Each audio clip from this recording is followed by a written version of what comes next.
From chaos to clarity, this is life beyond the line. Welcome back, guys, to Easter Return. Today I'm joined by Adam. Last time you saw him, he was 60 days clean, new in recovery after a couple of relapses. This time, you stuck around, haven't you, mate? I have indeed, mate, yeah. It's good to be back. It's good to see you changed, mate, a changed man and working this programme. And with it being Easter, and with me and Adam being a bit egotistical in a nice, competitive way, there's always a bit of a challenge between me and Adam. I remember the pigs and blankets back in episode 2. There's no eating challenge today, unfortunately. But if you would like to see me versus Adam, or me and Adam together, do a challenge, please DM me or drop it in the comments and I'm sure we can arrange that, can't we, mate? Definitely can, mate. Definitely up for that. We'll have some fun with it, throw some good ideas out there. Okay, mate, so today, we're not just going to talk. Obviously, we're going to talk a bit, but it's Easter. So I thought we'd mix it up a bit. So I've got a selection of Easter eggs here. And we're going to play Egg of Truth. Yeah? How it works is, I don't know how they expected me to put them inside the egg. Because to me, inside the egg's the egg, not inside the box. So I've marked them with coloured dots. So each egg you pick's going to have a colour on. I've then got a sheet of questions here with them colours. Okay. So depending on what colour you pick, depending on what I'm going to ask you. Sounds good. There is some uncomfortable questions. If you don't answer them, I'm sure we can come up with a forfeit for you. I don't do forfeits. Okay, so shall we get straight into it? Let's go. Yeah. Let's get into the questions. Go on, mate, pick an egg. I'll just go with what I think's my favourite. The down. Always. That's Red. No, that's a sand there on the top. Oh, yellow. Yellow. Okay. Most random thing that makes you happy now. Random thing. I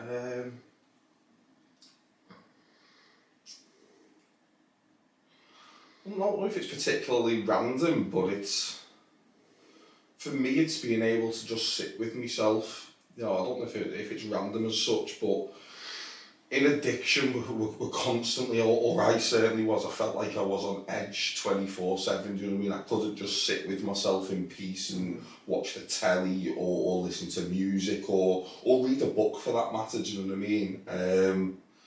Today I don't feel like I'm in a rush with life, you know what I mean? I am able to just sit back and take things in and enjoy life on life's terms. You know, I don't think there's anything particularly random that I enjoy anymore. Not even beating me on the driving range. Well, look, I think that was just inevitable. Is the honest answer. Twice. Let's just make that clear. It's 2-0. Guys, send that challenge in. But no, like I say, I wouldn't say there's anything random that I particularly am happy with, do you know what I mean? It's just today, I live life on life's terms as you know, we don't use the word normal because I don't think we are normal, but life's just comfortable for me. I'm at peace with myself. I enjoy my time on my own, and that was something I was never ever able to do in addiction.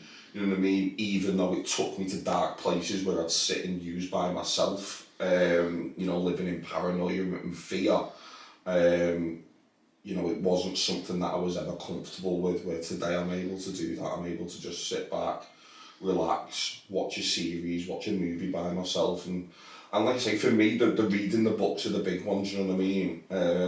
remember as an early kid, you know, as a younger kid, I used to love reading books. I can't remember the last time I did it since obviously I got back on my recovery journey last October. So yeah, it's nice to be able to just sit and read a book and enjoy myself. Switch off. What's something normal people do that still feels weird? Going to the pub and having 1 or 2 pints and then going home. For me, that's just, I don't understand it. I don't know how someone's able to do that. Do you know what I mean? I mean, look, you know, as we're coming into the summer months, it's inevitable, you know what I mean? People go out, they enjoy those beer gardens, but they go home and sit with the family, you know what I mean, after a couple of drinks. That for me, I'll never ever get my head round. You know, I know to a normal person who's not an addict, they probably see it the other way and like, why can't you just go, do you know what I mean? But I couldn't, there was no possible way of that, do you know what I mean? If the sun come out and the beer garden was straight on my head, I mean the sun didn't have to be out for me in the end, but you know, I'd sit in the pub and that way drinking a pint if I had to, and that's just a brutal honest answer. But yeah, I'll never ever get my head around that. I don't understand how somebody can go out to have a drink with not the intentions of getting themselves to absolute oblivion. I only ever did it for that reason. I only ever went out to drink and drink and drink and drink, you know, and it didn't even stop after the pub closed. That would carry on through the night, usually using cocaine as well. So yeah, that one baffles me. I don't think no matter how long I'll be in recovery, you know, and I'll work this stuff, you know, a day at a time, but you know, for the rest of my life is the plan. But I don't think I'll ever be able to fully understand how someone's able to have 1 or 2 pints and then go home. Or the big one is sometimes I've been out for a few meals recently and you'll see people having a glass of wine with the meal and then they'll finish the meal and have a coffee. And that just blows my mind. I'm thinking that coffee will be knocking me sick right now. Like, I'd have that funny feeling in my stomach. Like, I don't think I'd actually be able to hold the coffee down. I always sit and today I'm able to sit and have a little bit of a giggle about it to myself, but I don't understand how you share a bottle of wine with your partner or whoever it is they're out with and then think, I know, let's just have a coffee now and go home. Yeah. You know what I mean? Like, baffling. Okay, that's 2 questions from the yellow dot. Want to pick another egg? I'll go in, but that was not there. It's on the bottom. Red. Red! Come on the Reds! Didn't want that one. After yesterday's results, but there you go. Yeah, I really enjoyed that performance. Okay, this comes under connection or meaning.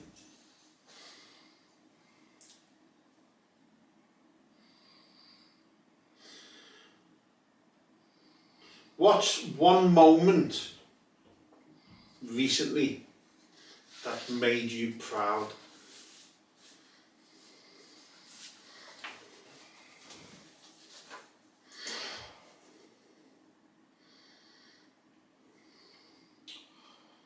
Do you know, I could talk about a few moments, to be honest with you, but there's a big one. It was only, I don't think proud, yeah, we'll go with it, because you know what, it's the first thing that's popped into my head, but only 2 or 3 days ago, to be honest with you, I walked to the shop in the morning, I was just grabbing some milk, and I think I was probably grabbing some stuff for the full fry-up as well, because as we know in recovery, I enjoy my food hell of a lot, but... Again guys, likes his food challenges, send them in. Do I get to keep these eggs? But no, so I was in the shop, just in the local shop by mine, and I went in just grabbing some bits in the morning and stuff, and there was a guy in front of me at the till, and he was buying spirits, you know, and it was only 8 o'clock in the morning, and the woman behind the till serves him and stuff, and you know, as he took his stuff, and he did, you could obviously smell the alcohol on him and stuff, and you know, he was obviously an alcoholic, it was blatant, you know, you're not buying a litre of whiskey at 8 o'clock in the morning if you're not, are you? You know, I know I've been there and done it, but as he walked out, the woman behind the till kind of made I'd say derogatory comments about it, do you know what I mean? And I was able to just stand there and just be honest and was like, you do know I'm an alcoholic myself, do you know what I mean? And I was able to talk to her a little bit about the process and, you know, how it isn't just as it looks from the outside looking in, you know, that it's an illness and it's something that we suffer with. And I'm sure that guy internally is also feeling that he wishes he didn't have to do that. And, you know, sad for me that he's obviously not found what we have found today, do you know what I mean? He's not found the rooms, he's not found a recovery program that works for him, you know, and he was an older guy as well, do you know what I mean? So how long he's been suffering with the illness, I'm not sure, but yeah, I would say it made me proud that I was able to just stand up and be honest and open and not ashamed of myself and who I am today, do you know what I mean? Yeah, you know, the past is the past, but I've forgiven myself for that past and I'm able to now speak up for other people and pass a message on, hopefully, to not just other addicts, but people who are not addicts as well, to try and give them at least a little bit of an understanding about what the illness that is that we suffer with, do you know what I mean? And afterwards she was shocked, do you know what I mean? She looked at me and she was like, you don't look like you was an alcoholic. I was like, 6 months ago, that was me in this shop. Maybe not this specific shop, it was me in the shop buying a litre of vodka at 8 o'clock in the morning, do you know what I mean? My last relapse, you know, I was doing 3 litres of vodka a day, straight, do you know what I mean? And like I say, I think it gave her an eye-opener, do you know what I mean? And I walked out with her, and I go back in that shop regularly, and she pulled me actually yesterday when I went in, and she was like, you know, I've really thought about what you said, do you know what I mean? And you've kind of given me a little bit more of an understanding about you know, alcoholism or addiction and kind of where it can take people. And, you know, like I say, I don't think always people understand. They just think it's a simple case of we can stop, you know, if we can, why can't you? And it's hard. I don't think a non-addict will ever fully understand the ins and outs of it, but if they can just get a small little glimpse of it, which is hopefully, you know, what we're doing with these podcasts as well, to pass a message on, then, you know, it doesn't just help addicts, but it helps, you know, the family that are dealing with the addict as well. Absolutely. I like that story. That's actually blew me away. It shows how many people, myself included, when I was an addict, judge addicts and alcoholics. We don't choose to be that, and we don't want to be that. And like you said it, sure, that fella doesn't want to be there at that time buying that bottle of whiskey, but no, I really enjoyed that, mate, and that just shows how far you've come today. I'm proud of you. Yeah, I think, like you say, you know, even in addiction, in active addiction, you know, I judged people, do you know what I mean? I'd sit there and I think obviously towards the end it was really, really bad, but I was an addict for a long, long time before I admitted I was an addict. And, you know, I'd sit there and be like, well, I'm not that person on the park bench, do you know what I mean? I'm not that person, you know, with a needle or whatever, you know, and I would judge another addict even though I was one, you know, and it's nice today to be able to show compassion towards others, whether they're in active addiction, not active addiction, just as a human race as a whole today. I've got empathy and compassion towards others. Talking about today, if you don't know, guys, this is Adam's second time on my podcast, and I've watched him grow since the moment he walked in, nearly 12 months ago, but he's not 12 months clean. You're coming up to 6 months, are you? Yeah, I'll be 6 months and 2 weeks. Yeah, amazing, God willing. It was 60 days last time you come on the show, so what's changed from this time round, and who are you today, coming up to 6 months? Yeah, I think obviously when I come in, I might have touched on it in the last episode, but you know, I come in with 1 foot in and 1 foot out the door, do you know what I mean? I knew I had a problem, I knew I was an addict, but I also didn't want to give up my old life, do you know what I mean? And that led me to going back out there, you know, but I believe I had what we call a spiritual awakening in the hospital the last time round, you know what I mean? I fully surrendered to you know, to God for me, you know, it is God, as you know, I go to church most Sundays now, and you know, I have that connection in place with him, and that was the big change for me. I think when I come in, I don't know if I spoke about it, but I almost resented God for the life that I'd lived previously, my upbringing, you know, we touched on it, you know, the dark upbringing that I had, you know, using drugs and cocaine with my own mother, you know, I had resentment there, do you know what I mean? Huge resentment for the upbringing I had, and I wasn't able to connect with him even though I believed in God, because obviously my nan and granddad had always, you know, took me to church and stuff when I was younger,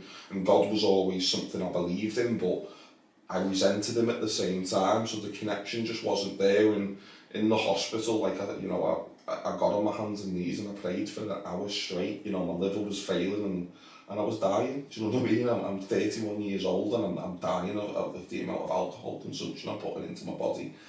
And yeah, like I say, I believe I had an awakening that day that changed, and from that, you know, I started to work the steps to the best of my ability, you know, and today I've worked through all them 12 steps, you know, I'm now able to go out and carry a message and pass it on to other people, you know, and I'm able to do that today with a couple of young lads that I work quite closely with. And yeah, you know, it's been an eye-opener, you know, like I say, today I've forgiven myself for the past, but I also needed that past to be there. I wouldn't be where I am today if I hadn't have gone through that, and that's just the honest answer, you know. And as you know, going through the steps, and I won't go into detail on what each step is, but it makes you look at yourself in a different light, do you know what I mean? And the honest answer is, you know, I blamed her for my whole addiction, do you know what I mean? But it wasn't, that wasn't why, you know. I'd become a selfish, self-centred, manipulative person, you know.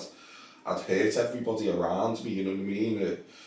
The trauma and pain that I caused the kid's mum for many years, you know, was absolutely disgusting, and you know, I've touched on it before, but you know, I think I used the fact that I was like, okay, well, I'm not someone who's battering her and beating her up and, you know, punching her from head to toe and giving her black eyes and you know, pop lips, etc. And I held on to that fact and almost used it like, well, because I don't do that, I'm a good partner. And I wasn't the mental torture and you know, abuse that I put her through, you know, and very, very dark things, you know, really dark stuff, you know, cheating, manipulating, using around the kids, putting her and the kids in danger at times, and that's the darkness it took me to, and I was able to look at myself and accept that, you know, I was a monster, that's what I'll call myself, and I'll stand by it, you know. But today I'm able to see that, you know, and make amends to the best of my ability. Can I change it? No.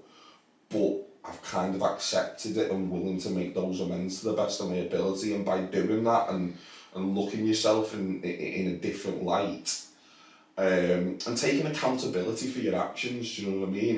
It's able to carry on working through the steps and like I say, today get through those 12 steps and be able to be a better person. Now I'm aware of those things, I'm able to keep check of myself on a daily basis, you know, if I have done something slightly wrong, if I have, you know, said something I shouldn't have said to somebody, then I'm able to check myself, you know, it's a bit cliche, but, you know, check myself before I wreck myself, you know what I mean, and look at myself. And yeah, like I say, it's hard to look at yourself that way, but it's something that I believe in recovery you have to do. You have to accept accountability for the damage, the hurt, the trauma that you cause people, you know. And like I say, the kid's mum's obviously a big one for me, you know what I mean. It's, you know, we was together for 7 years, and you know, I also have to look at that today and you know, try and take a step back at sometimes, you know.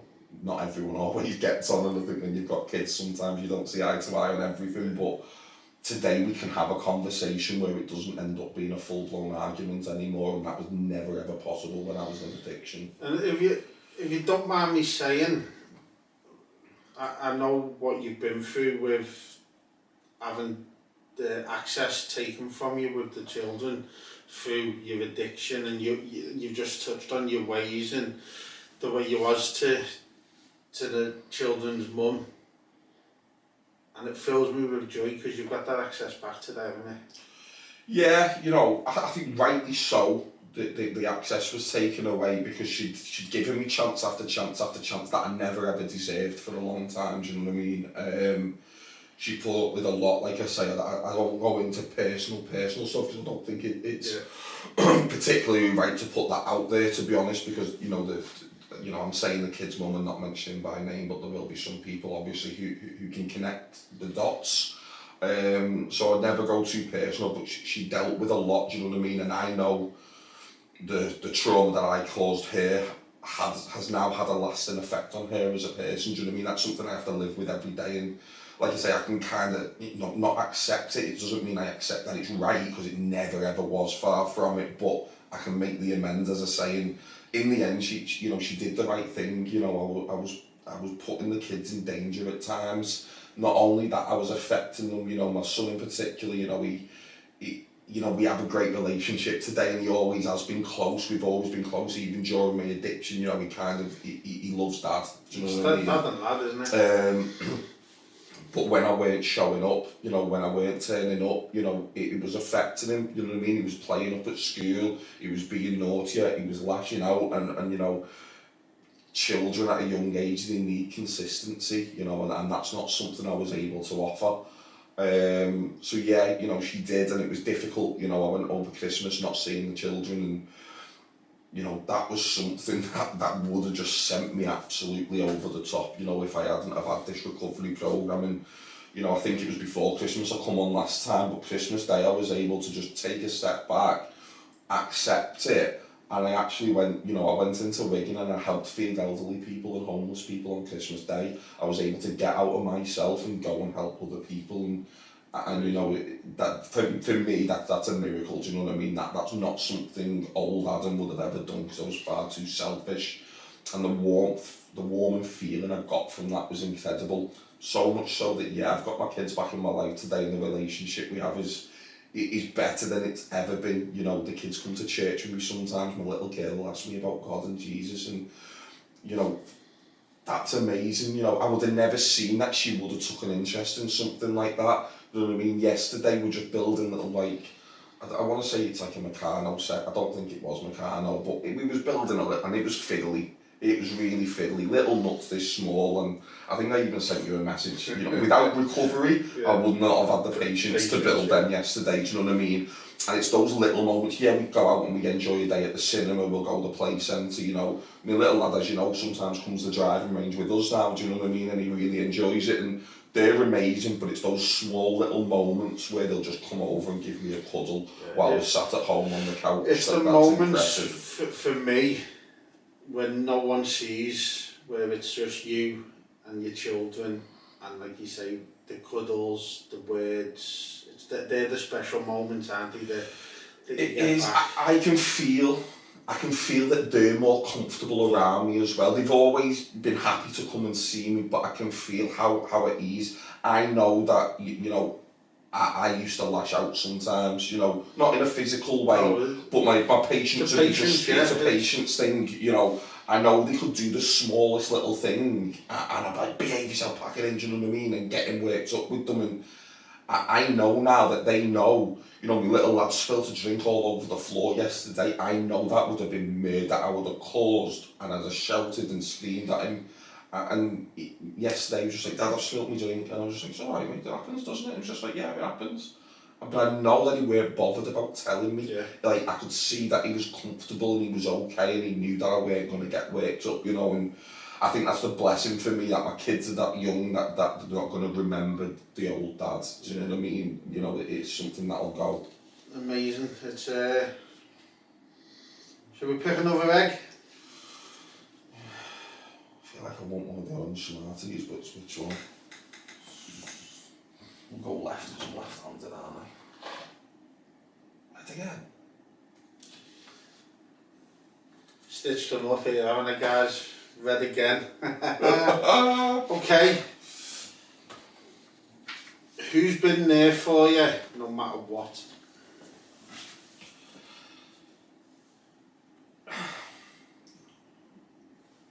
I think family for me, it's hard, that one, because you obviously piss people off, pardon the French. Not sure if I'm going to swear, but we're going for it. I swear on my shorts, don't I? You obviously do you know what I mean? Especially from the non-addicts, your family members around you, they care for you, they love you, but what you're doing, you're pissing them off. You're annoying them, you're aggravating them, and they can't understand why you continue to do it time and time again. For me, I was promising I'd change from my early 20s. That's, the problem was there. I was an addict from pre-teen, as far as I'm thinking. The way I look at it today, I was taking drink and drugs on an addictive basis from early age. and I continued using them all the way through my life, right up until October last year. And the amount of promises I broke, you know, I couldn't hold a household down.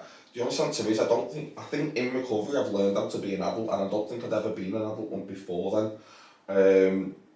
You know, but they did always stick around, you know, my family, you know, my sisters, my brother, you know, my dad, you know, and I mean, my nan and granddad as well, for that matter. You know, I had to sit down and make a hard amends with them and be honest and open, and, you know, they always was willing to help, even when there was times I didn't deserve it. Do you know what I mean? There was times where, you know, I'd used in my sister's house. Do you know what I mean? She'd let me live there. I'd do it again. I'd do it again. I'd do it again. You know, and she had children around. You know what I mean?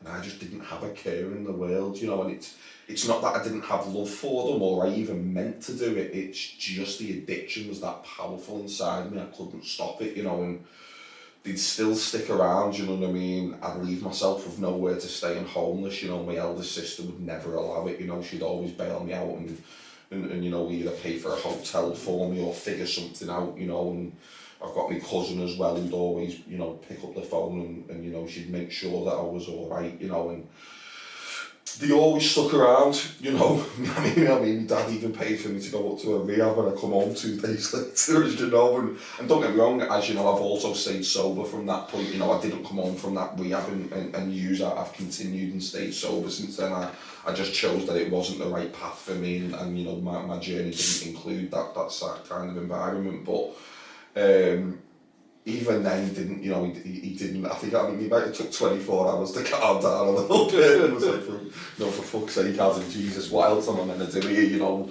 I'll give you money to go and get sorted, and you know, I'm on a train 2 days later. But it's nice that I've been able to show them this time that I really meant it. Do you know what I mean? I literally surrendered and gave all. You know, and like I say, even the kid's mum, you know, she'd have every right to long ago been like, see you later, you know.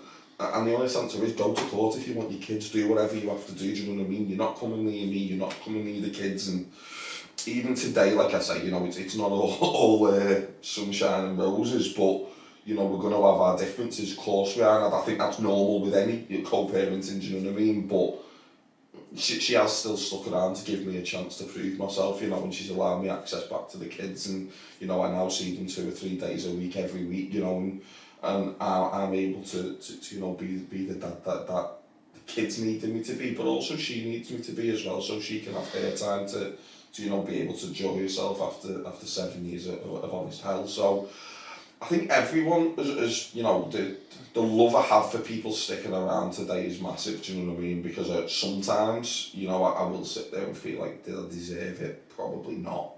Yeah. But for whatever reason, they chose to, and that's something that I'll always be grateful for. Amazing. Okay, so as it was meant to be an Easter challenge, I think it's only fair that you've left 2 eggs. I'm going to hand you the question sheet. I'm going to pick 1 egg, and I won't lie, I've not done the dots, so I don't know. The questions are on there with the dots. But when I'm going to enjoy this. You can pick any one of them questions and ask me. Yeah? So I'll go this one, and I think it's a greeny yellow. It's really opening up blue there. Nah, there's no blue. I wasn't given an Evertonian a blue. No, I don't know. Gotta be. Blue.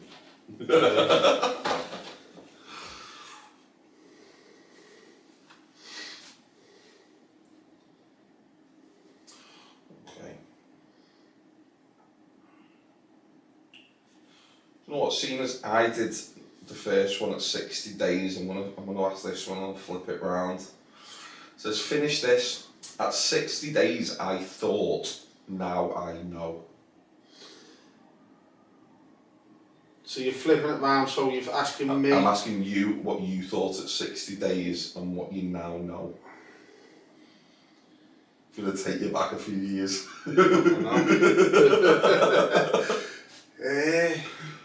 What did I think at 60? I thought at 60 days, but now I now know.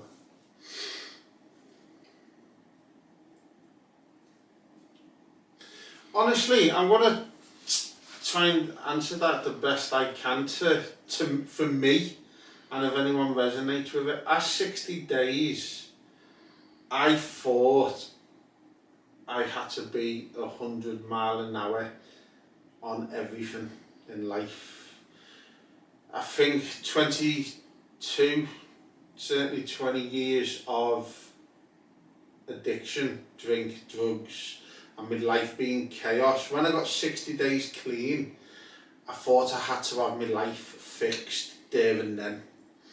Going back to, I remember sitting with my first sponsor, telling him that I'm going to build this business back bigger and better after being bankrupt twice and losing two.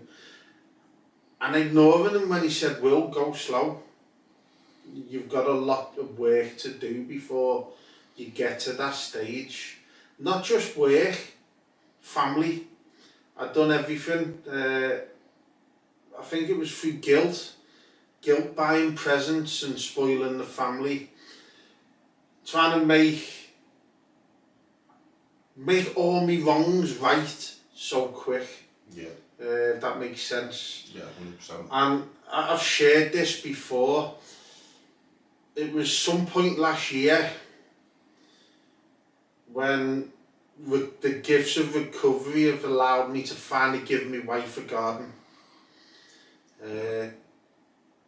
Finally allowed us to buy our first couch since God knows when.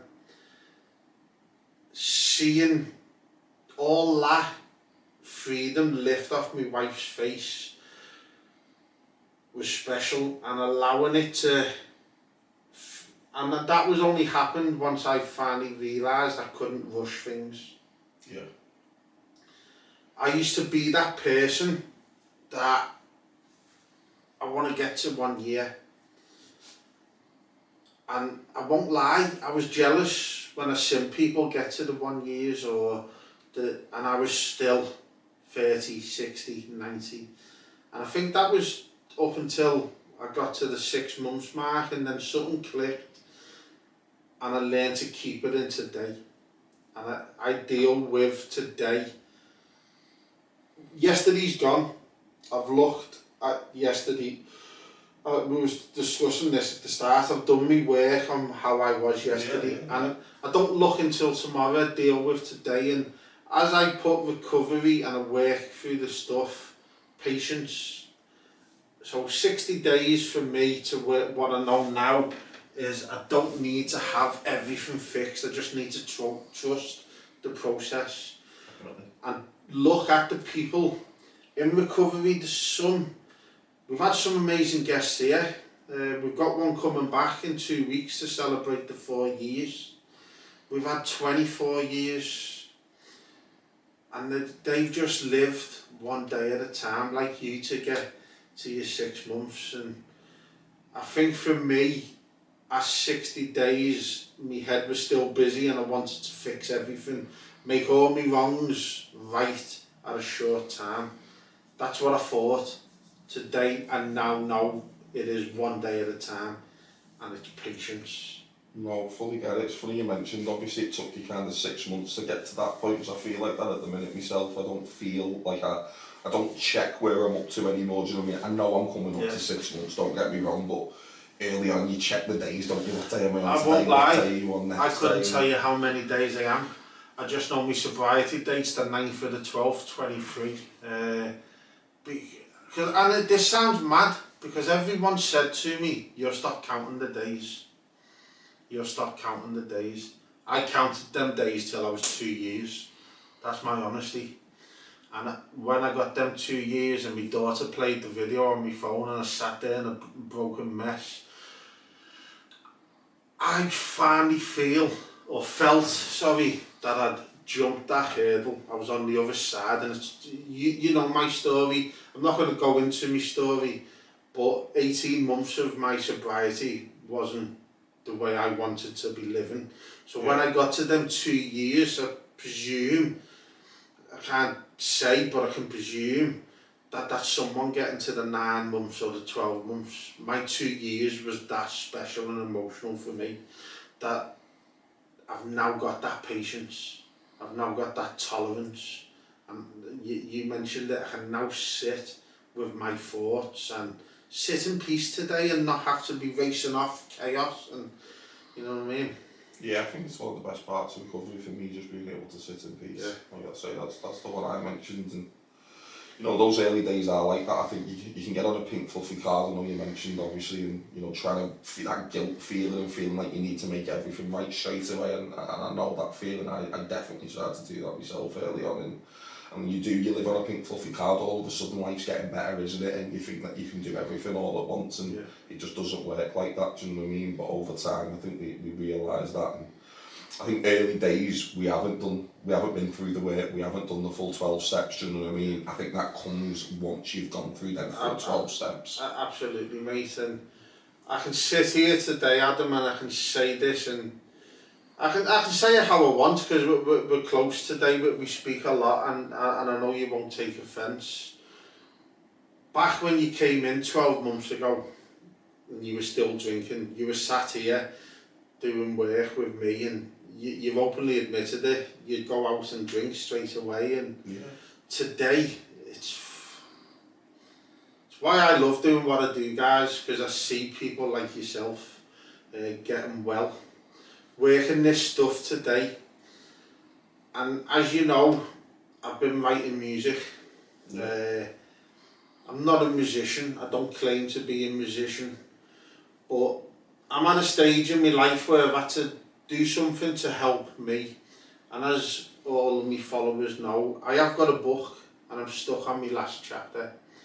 And there's a reason why I'm stuck on that last chapter, you know, and a couple of other close people know. But I had to do something, so I've done it. And you've become part of my life today.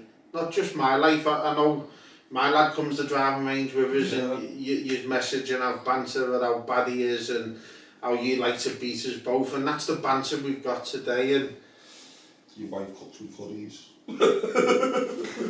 Food again, guys, food challenge. So I've got 3 albums out, as you know, because Adam, if you don't know, guys, samples most things that I do, including my wife's food. But yeah, you've listened to, I'm going to say 90% of the songs. Yeah, I've listened to a lot of them. Yeah. You know, it's something that helps me, you know, I think music hits different in recovery. And I appreciate your time that you've spent, and you've given me not always the feedback my ego wants, because as a human, but I need that, and I appreciate that. So with that, I've included a track and I wrote some lyrics for you. So you knew I had. Yeah. Because you was, can I hear my song? But no, you've been holding back on it, haven't you? Yeah, so I'm going to play it for you now, if that's okay. Yeah. So you always say you came in Breaking, not broken. so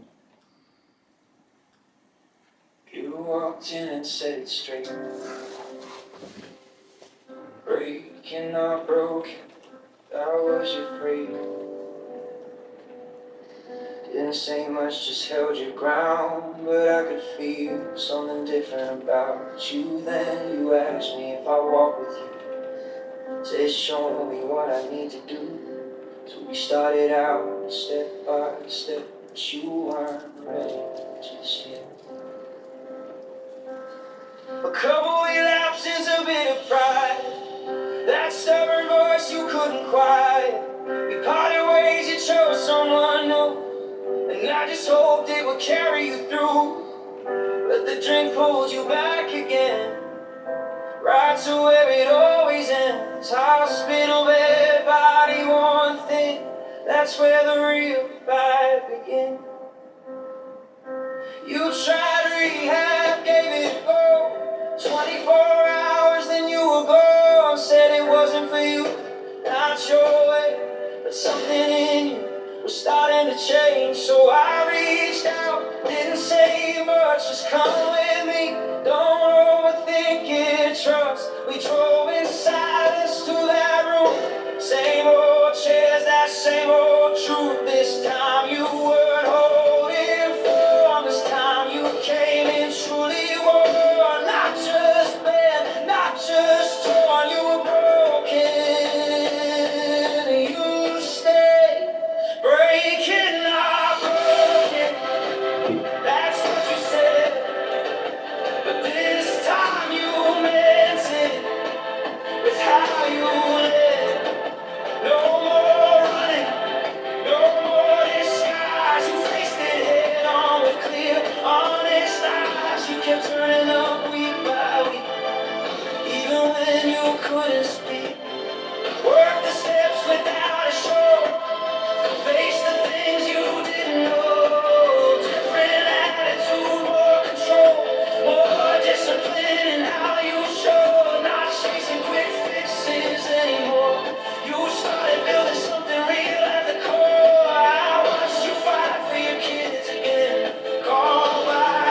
choosing your future instead of your fate. Breaking, not broken, clearing your eyes. A father who stayed, no longer in the sky. Now it's an honor to watch you grow, to see the life you've come to know. Put in recovery first each day, that's how you found your way. You got that access back again to your two beautiful children. And nothing hits quite like that. That's a win no one can match. We've had days out, laughs and more. Driving range, keeping score. Still that ego in a healthy way. Just two lads having a better day. Always joking, always sound. But you're the one who keeps me grounded. The man who tells me straight, not soft. That kind of truth don't come a lot. Breaking, not broken. But now I see that phrase you said is who you've come to be. From where you were to where you stand, it's been a privilege to watch you become that man. And I mean it.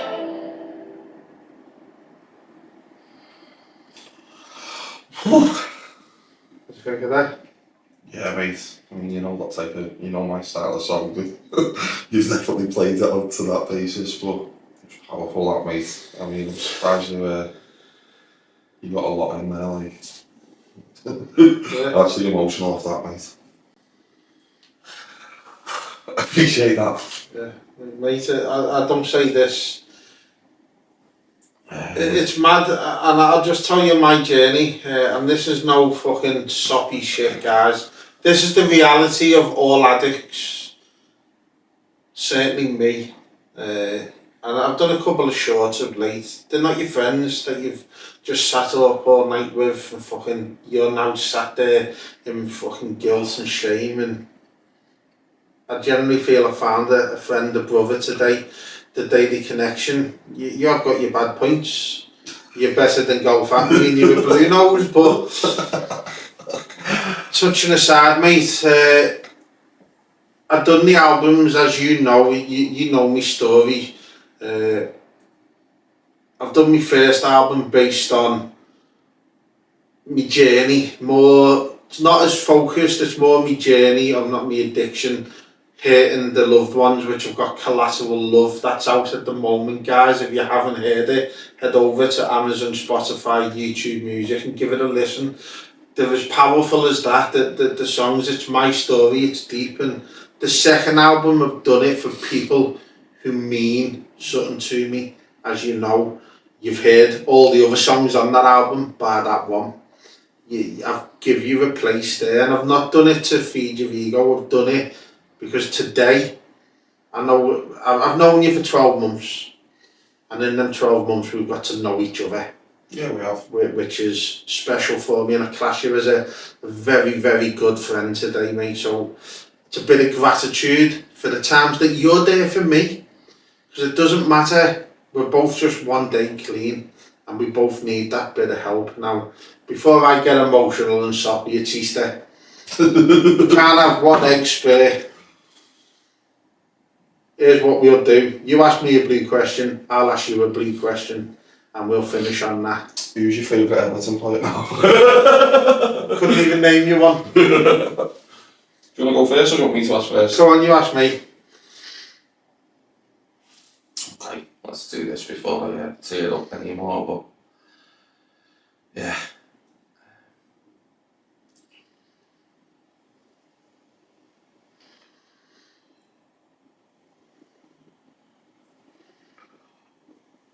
What's the hardest truth you've had to accept?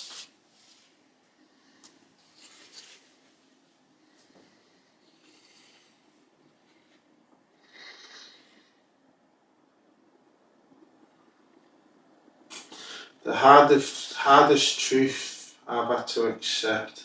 apart from having a friend as a blue nose. Oh, so nice after yesterday's result.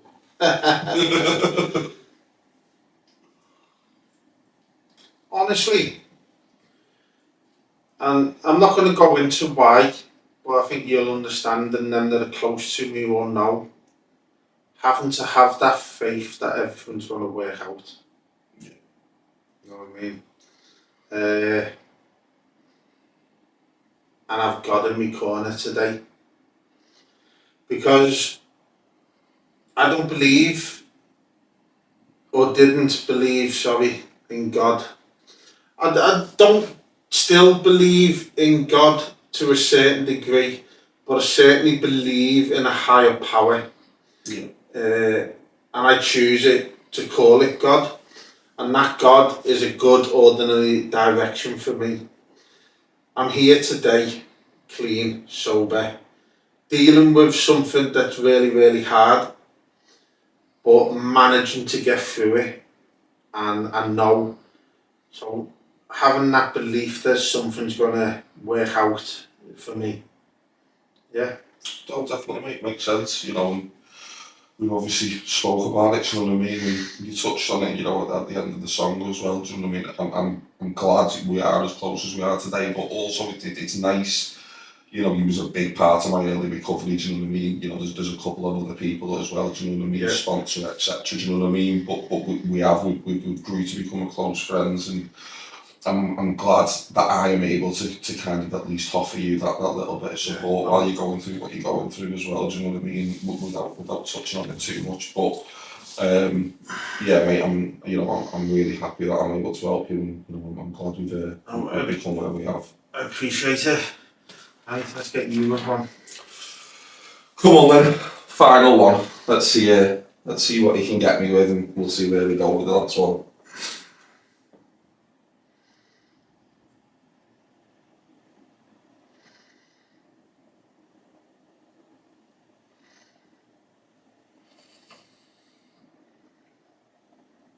What was your biggest fear getting clean?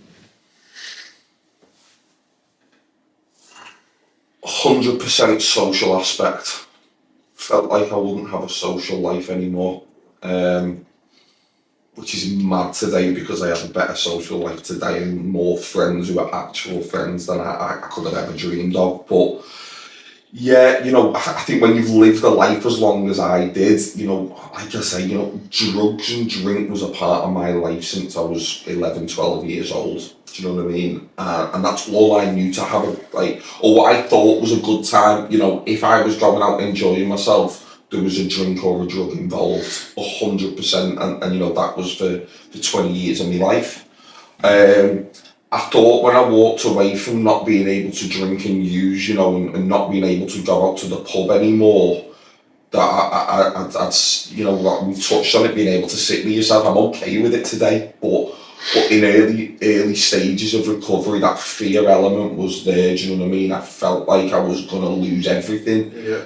That made me, or what I thought made me happy, do you know what I mean? I thought I'd lose friends, even family to a degree, not, you know, family not like completely lose them, but, you know, not be able to have times that I'd enjoy with them anymore because, you know, my family get together and will have a drink, you know, they're not addicts, they're not alcoholics, so they can do that, you know, and we're okay with that today, do you know what I mean? I can even be around it today.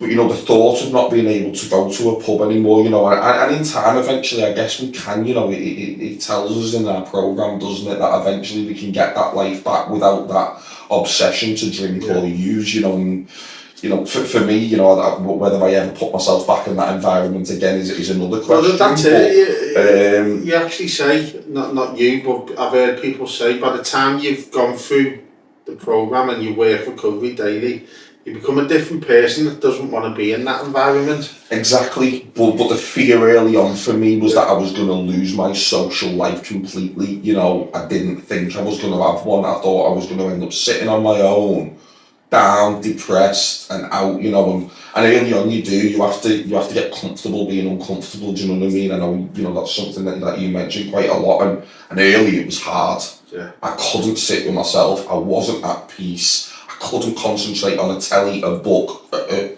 radio. I couldn't concentrate on those songs you sent to me today. I'm able to listen to them, actually listen to them, and give you feedback on them. Which I know is what you want. And we're lucky enough that yes, we're very close friends, but we're also close enough that we can be honest and open with each other. And it's just, today I've got a better social life than I've had my whole life, by working recovery and getting friends in recovery, and not just that, like I say, my sister comes to church with me sometimes, you know what I mean? I have a better relationship with my family, do you know what I mean? I'm able to still go out and do stuff, I still went and played a couple of games of snooker the other day, do you know what I mean? Yes, there's alcohol sold in that establishment. Did it bother me? No. Would I go out on to a nightclub at 11 o'clock on a Saturday night? Definitely not. I'm not stupid, I'm coming up to 6 months, do you know what I mean? I wouldn't put myself in that situation, but recovery gives you the element where you're able to still go out and enjoy yourself and do it in a far more enjoyable way, not having to have that obsession on your mind where you're drinking and drinking and drinking and it was a big fear for me. It was definitely a big fear, but I think once you start working it properly, it was a fear that was kind of pushed to one side reasonably quickly, actually.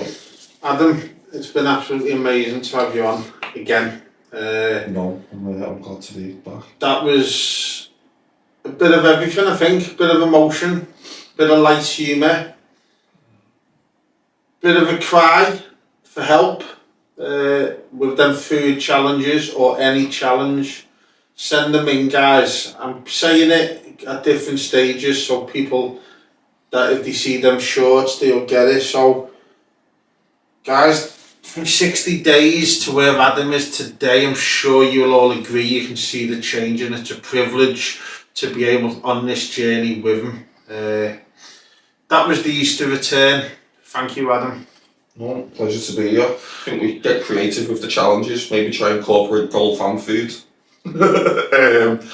And he touched on his song Collateral Will Love, and as he's mentioned, I listen to a lot of the songs, and I know on the 24th my favourite one's coming out. Is it Power the Silence? It is, yeah. Stay tuned for that one, take a listen to it. For me, it's my favourite, so take a listen on the 24th. Guys, this has been Life Beyond the Line. If you've stayed this long and you've enjoyed it, do me a big favour, press that subscribe button, press that share button, leave a comment. It's all free. All that does is help the algorithm push it out there. You don't know who's sat there needing to hear or see. There is a life beyond the line. Big love.